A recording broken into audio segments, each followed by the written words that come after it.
자, 5번 다음 연구에 대한 옳은 설명만을 보기에서 고른 것은 연구 주제 독서 프로그램이 초등학생의 스트레스 및 자아 존중감에 미치는 영향. 그러니까 독서 프로그램이 스트레스 및 자아 존중감에 미치는 영향이다. 그러면 독서 프로그램이 독립 변수가 될 테고 스트레스와 자아 존중감이 종속 변수가 되겠죠.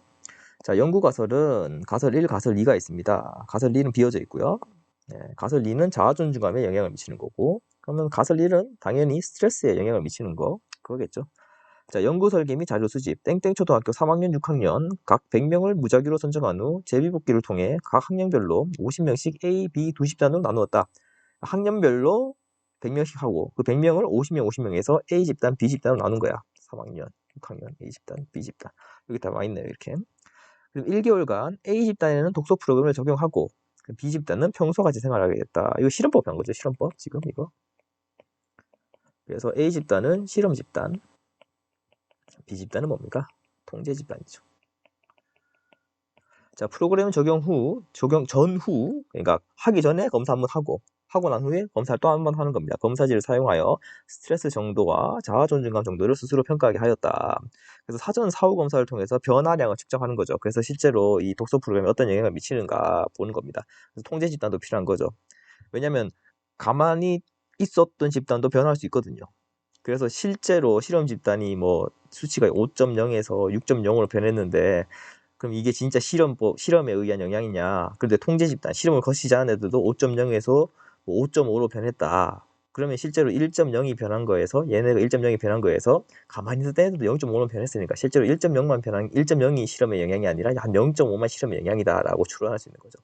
이게 원래 6월달, 9월달 둘 다 보면은 이 실험 집단과 통제 집단을 이렇게 비교하는 그런 문제들이 굉장히 많이 나왔습니다. 두 집단을 그 변화량을 측정하게 하는 그런 문제들이 나와서 나올 거라 생각을 했는데 정말로 나왔네요. 그런데 9월달에 나왔던 어려운 버전보다는 조금 쉬운 버전으로 나왔어요. 그래서 굉장히 쉬운 문제입니다, 이 문제.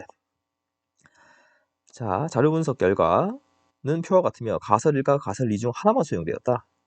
하나만 수용되었다. 그럼 가설 1이 맞으면 가설 2가 틀려야 되고 가설 2가 맞으면 가설 1이 틀려야 됩니다.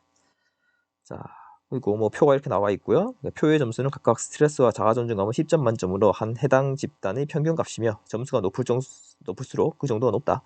분석 결과는 통계적으로 유의미하다. 이 통계적으로 유의미하다는 건 뭐냐면 특히나 이렇게 두 집단을 이렇게 통제 집단과 실험 집단을 비교해야 되는 경우에는 이게 정말 중요한 거거든요. 왜냐하면은 이게 실제로 차이가 있더라도 이게 그냥 우연히 무작위로 뽑다 보면은 그냥 차이가 나게 나올 수도 있잖아요. 그냥 무작위로 한 거니까. 무작위로 선정해서 제비뽑기를 통해서 이렇게 A 집단, B 집단을 나눴으니까 애시당초 차이가 날 수밖에 없게 이렇게 통계 집단이 형성되는 경우가 있는데 이게 아무리 그렇게 해도 이 변화는 그걸로 인해서 나타날 수 있는 변화가 아니다라는 뭐 그런 의미고요. 이게 문제 오류를 없애기 위해서 만든 약간의 맥거핀 같은 그런 단서라고 보면 됩니다. 여러분들이 문제 푸는 데는 크게 영향을 미치지 않는 그런 진술입니다. 자, 기억은 실험 집단, 니은은 통제 집단, 기억은 3학년, 니은은 6학년. 아니죠. A와 B가 실험 집단과 통제 집단입니다. 기억 틀렸고요. 니은, 디귿, 리을은 모두 종속 변수다. 스트레스와 자아 존중감 종속 변수 맞죠? 맞습니다. 디귿, 리을의 경우, 자, 자아 존중감의 경우, 기억 3학년의 B 집단은 니은 6학년의 B 집단과 달리 독서 프로그램에 영향을 받았다. B 집단이 뭡니까? 통제 집단이죠. 통제 집단은 독서 프로그램을 안 했으니까 독서 프로그램의 영향을 당연히 안 받겠죠. 그래서 당연히 틀렸습니다. 그러면 기억 D가 틀리면 당연히 니은 리을 밖에 고를 게 없네? 그럼 리을은 할 필요도 없어요. 사실 이 문제 리을 고르는 게 제일 어렵거든요. 그닥지 어렵지도 않은데 그나마 어려운 건데 이거를 이렇게 두 쌍씩 하는 걸로 만들어 버려가지고 문제가 너무 쉬워졌어요. 이 문제는 조금 더 어렵게 만들 수 있는 문제인데 왜 이렇게 쉽게 만들었나 몰라. 어쨌든 리을을 한번 보도록 합시다. 리을을 보면 가에는 독서 프로그램은 초등학생의 스트레스 감소를 시킬 것이다가 들어갈 수 있다. 자, 가에 초등학생의 스트레스를 감소시킬 것이다. 가에 뭐가 들어갈지는 가설 2의 영향을 받죠. 왜냐하면 1, 2 중에 하나만 맞는 거니까. 2가 맞는지 틀린지에 따라서 가에 뭐가 들어가는지가 결정이 됩니다. 그러면 초등학생의 자아 존중감을 향상시킬 것이다. 가설 2가 맞는지 틀린지 봅시다. 가설 2가 맞는지 틀린지 보려면 자아 존중감 봅시다. 이거 조금 이렇게 봐서. 자, A 집단, B 집단, 통제 집단 같은 경우에는 실험 집단 A 집단 같은 경우에는 지금 얼마가 올랐나? 0.4가 올랐죠.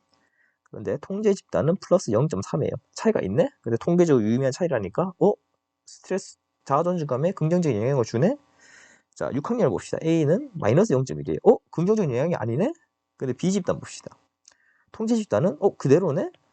오히려 독소 프로그램이 더 악영향을 미쳤네? 그럼 6학년에 의해서는 악영향을 미쳤으니까 가설리는 맞는 거예요? 틀린 거예요? 틀린 거죠. 그럼 가설리는 뭐가 들어가야 돼? 맞는 게 들어가야 돼요. 그러면은 독소 프로그램은 초등학생의 스트레스를 감소시킬 것이다가 들어가려면 이게 맞는 거여야 돼요. 이게 맞는지 봅시다. 스트레스 실험 집단 플러스 1.0 스트레스 플러스가 아니라 마이너스죠. 마이너스 1.0 스트레스가 낮아졌네. 근데 통제 집단은 마이너스 0.1 훨씬 더 많이 떨어졌네. 그럼 0.9만큼 스트레스를 더 감소시키네. 여기 봅시다. 마이너스 0.9 떨어졌네. 근데 여기는 마이너스 0.1 실험 집단이 스트레스가 훨씬 더 많이 떨어졌네. 그래서 스트레스를 감소시킬 것이다. 맞네? 들어갈 수 있네. 그렇게 해서 4번이 되는 거예요. 이게 상당히 그렇게 어려운 문제 아닙니다. 이 문제는. 네.